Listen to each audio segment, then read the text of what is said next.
Valleys for life, though every single day, helping us to grow, to learn and to share. Valleys for life on God's words so bright, helping us to be our best.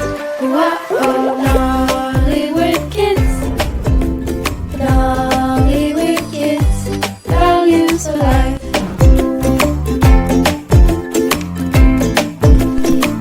Watchman!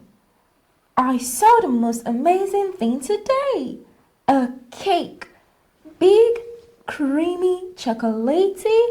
Ooh, I wanted it so badly. Let me guess. You wanted it all to yourself. Yep. But I said I had to wait my turn. And by the time it got to me, every slice had been given out. Only the crumbs were left. Adefunke, that must have been disappointing. It was. And I didn't even get a proper bite. I wanted to cry. You know, what you are describing reminds me of an important lesson. Learning to wait patiently and not grumble when things don't go our way. Well, I didn't grumble yet. I decided to go try the ice cream man. I waited and waited in line for my turn at the ice cream truck. And just when it was my turn, they ran out. No strawberry, no vanilla, not even banana, nothing. That must have been tough. I didn't even fuss at first. I was waiting quietly like a good ostrich. But when I didn't get my way, I exploded like a balloon. Pop!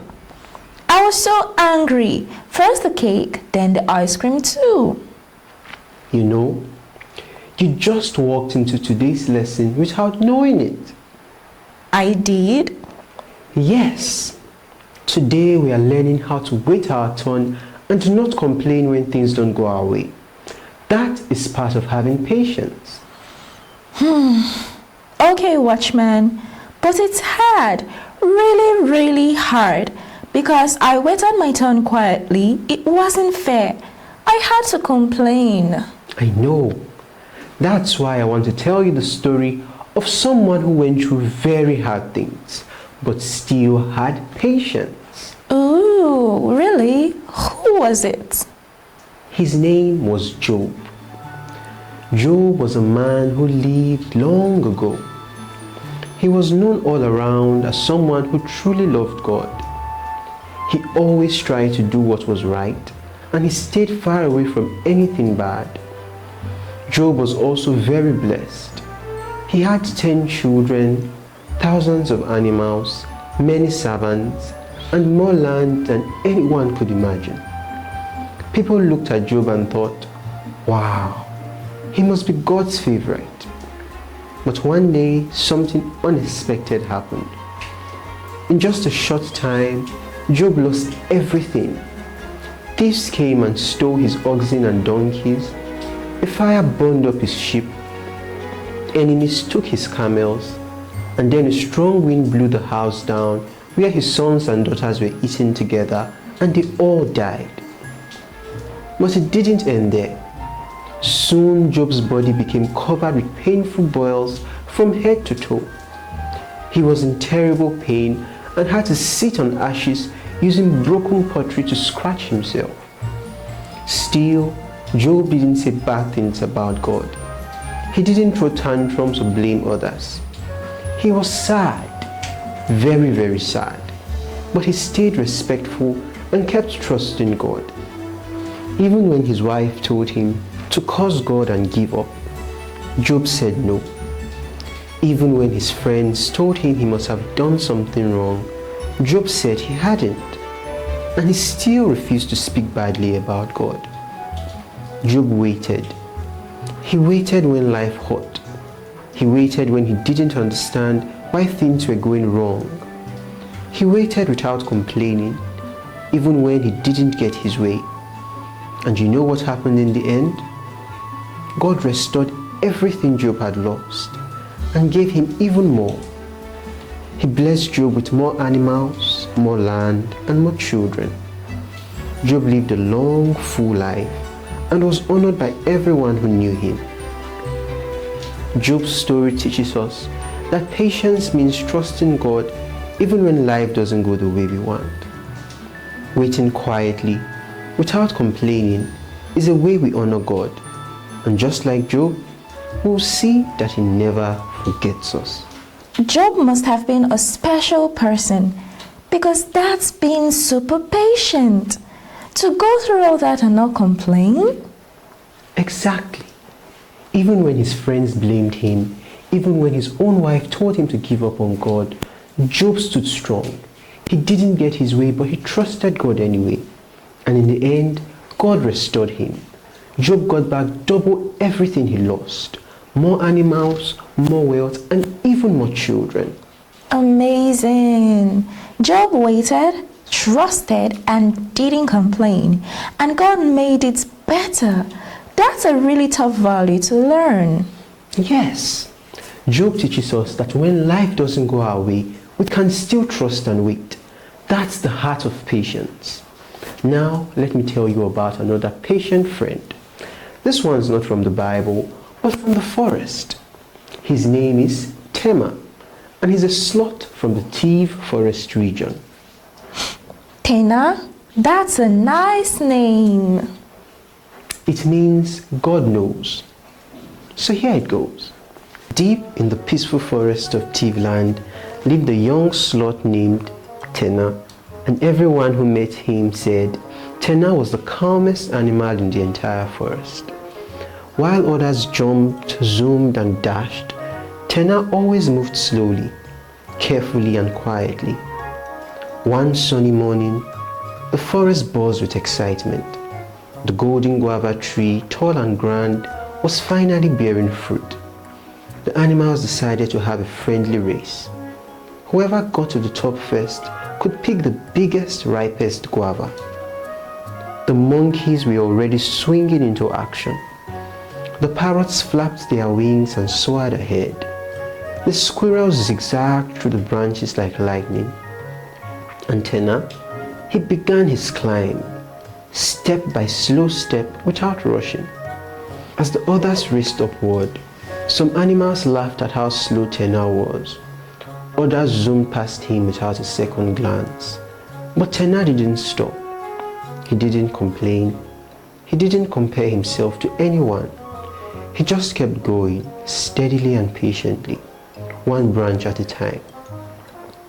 By the time he was halfway up the tree, most of the guavas at the top were already picked.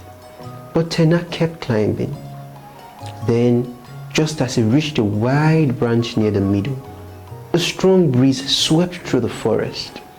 One giant golden guava, plump, sweet and untouched, fell from the very top and landed right next to him. Without rushing, Tenna picked it up, took a bite and smiled. He hadn't been the fastest. He hadn't gotten to the top first. But by moving at his own pace and refusing to grumble, Tenna was rewarded in the most unexpected way. Both Job and Tenna remind us that life won't always go the way we want. Sometimes we'll have to wait our turn. Sometimes we won't get what we hoped for. But if we stay calm, kind and trusting, patience will bring its reward. So when the ice cream runs out, I should just smile and say, maybe next time? Exactly. That's how we grow. Every time we wait kindly and accept things with a gentle heart, we become stronger.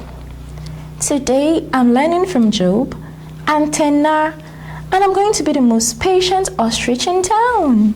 That's the spirit of Adefunke. One wing flap at a time. Watchman, Adefunke said something today. She said she was trying to change the sky. It wasn't funny. I was just upset the sun wouldn't go behind the clouds, so we could play in the shade. I tried waving my feathers at it, but it just stayed there, shining and smiling. Oh, Adefunke, sometimes no matter how hard we try, there are things in life we just can't change. We learn to accept it with patience. Let me tell you a story from the Bible. It's about someone who went through something very difficult and still trusted God even though he couldn't change what happened. You know, Watchman, I actually tried to tell Adefunke something. I remember when my mother said we couldn't travel for the holidays because of a family emergency. I cried at first, but then I realized I couldn't change it. So I stayed home, helped around the house, and ended up having a really nice time. I told Adefunke that sometimes when we can't change things, we just have to change how we feel about them. Exactly, Naomi. That's so smart and mature of you. Now, let's hear about a time King David had to do the same. Once, King David made a very serious mistake. Though he was a man after God's heart, he had sinned, and God told him there would be consequences. One of those consequences was that the baby born to David would become very sick. David was heartbroken. He cried and prayed for days. He refused to eat. He lay on the ground begging God to heal the child. But after 7 days, the child died. David's servants were afraid to tell him the news. If he stays upset while the child is alive, they whispered, what will he do when he finds out? But when David saw them whispering, he realized the child was gone. Then something surprising happened.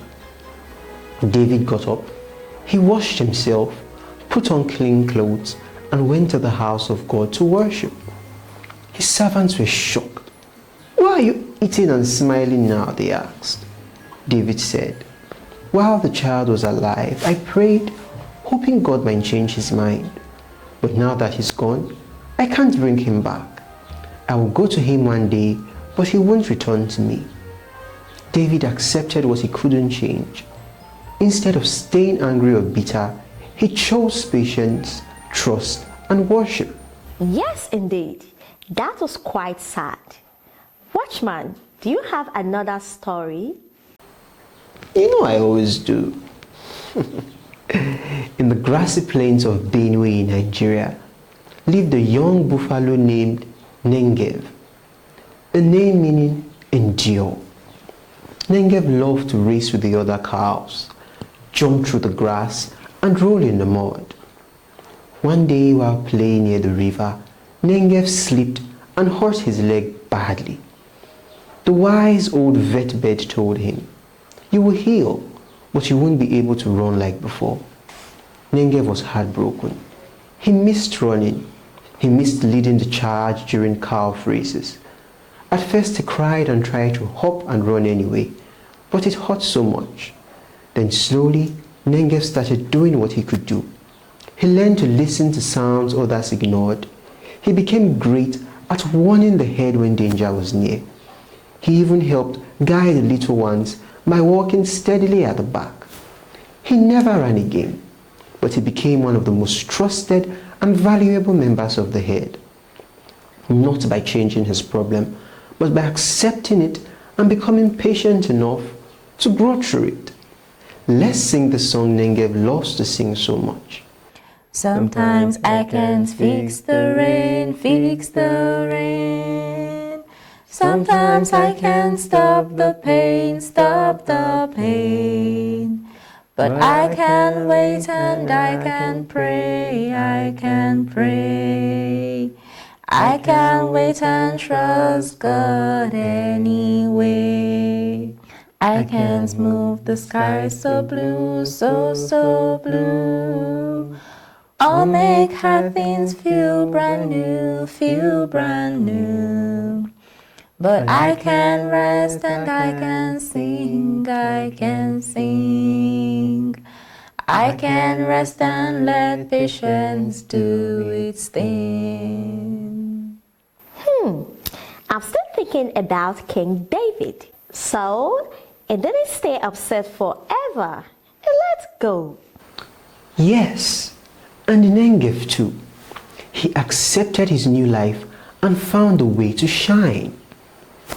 I guess waving at the sun wasn't such a great idea after all.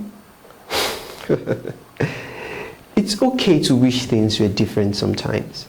But when they are not, we must learn to rest and grow with patience, just like David and just like Nengev. Hi everyone! Today's memory verse is from Romans 12 verse 12. Be joyful in hope, patient in affliction, faithful in prayer. Let your hope make you glad. Be patient in time of trouble and never stop praying. Adefunke, will you sing it with me? It goes like this.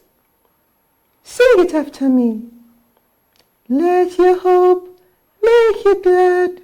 Let your hope make you glad.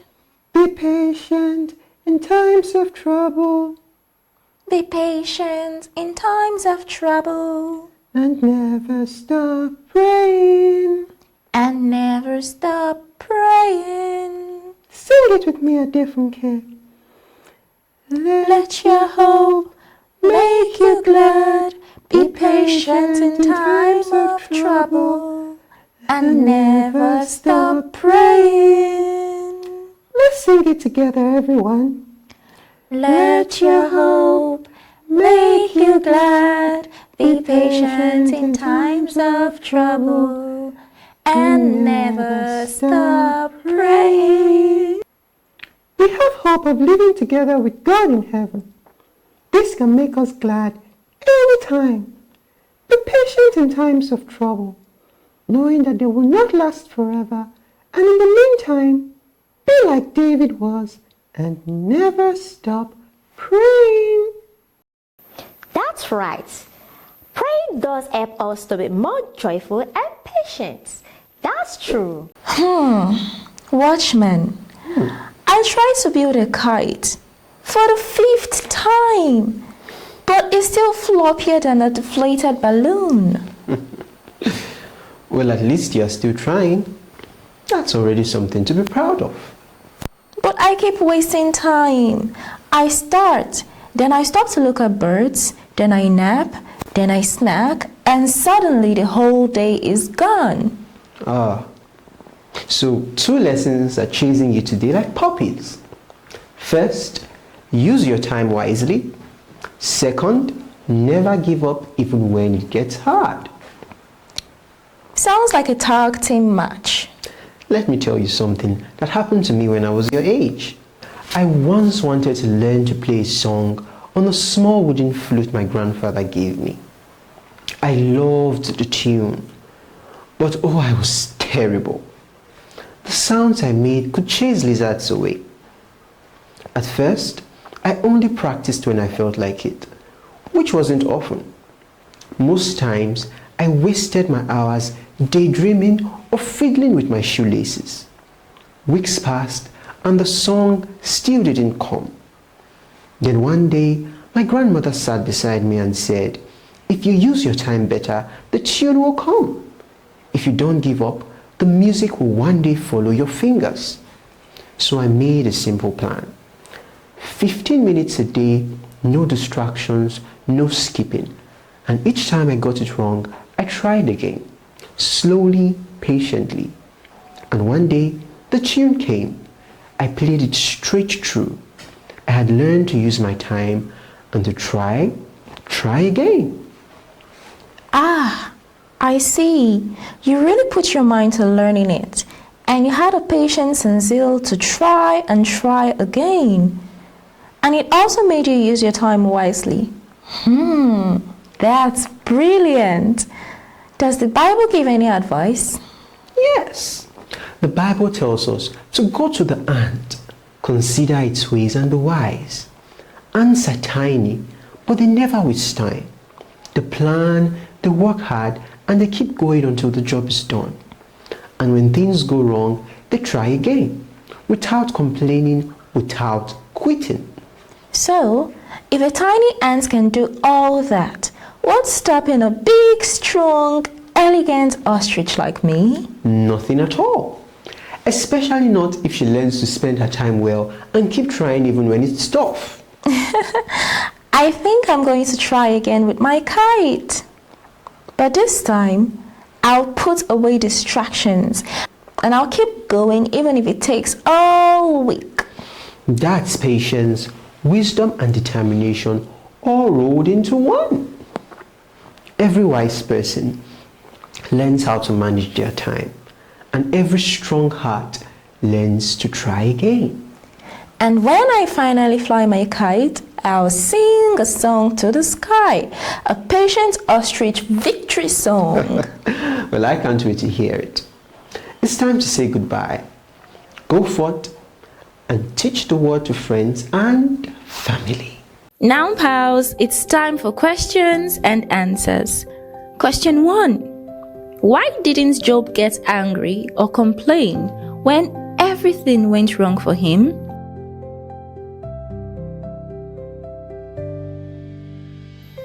Because Job trusted that even when things are hard, God is still in control.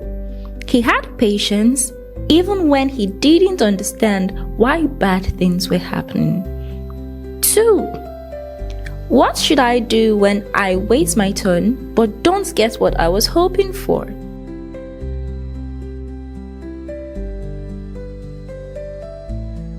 Well, you can still choose to be calm and kind. It's okay to feel sad, but patience means accepting things peacefully, even when they don't go our way. 3. What did Tenna the sloth teach us about patience?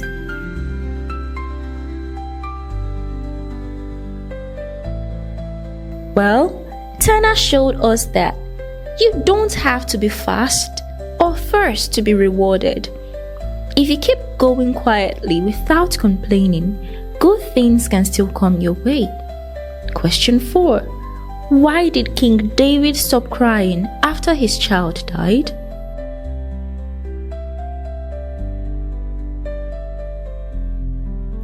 King David accepted what couldn't be changed.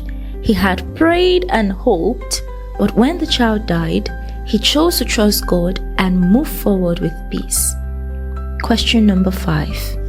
What did Nengev the buffalo do when he couldn't run anymore?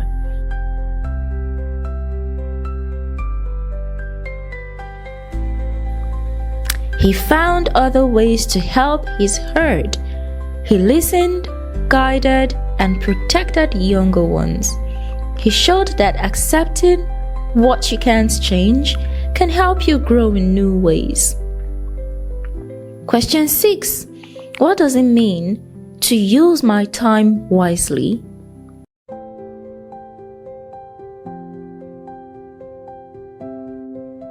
Well, pals, it means choosing to spend your time doing helpful and meaningful things instead of wasting it like practicing, learning, or helping out at home. Question 7. Why is it important to keep trying even when something is hard?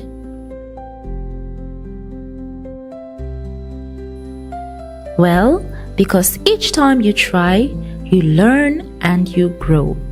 Giving up stops the journey, but trying again brings you closer to success, just like the watchman with his flute. Question 8. How can I be patient when I want something now, like ice cream or a toy?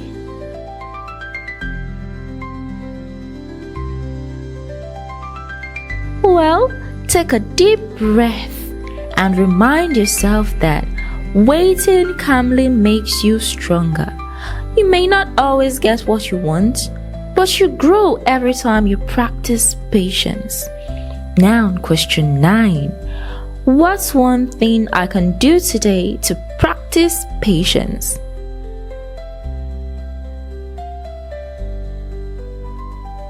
Well, you can wait your turn without complaining, do a task slowly and carefully, or try again at something you gave up on. Each one is a way to grow your patience muscles. That's all for today, guys. Thank you for joining us on our question and answers.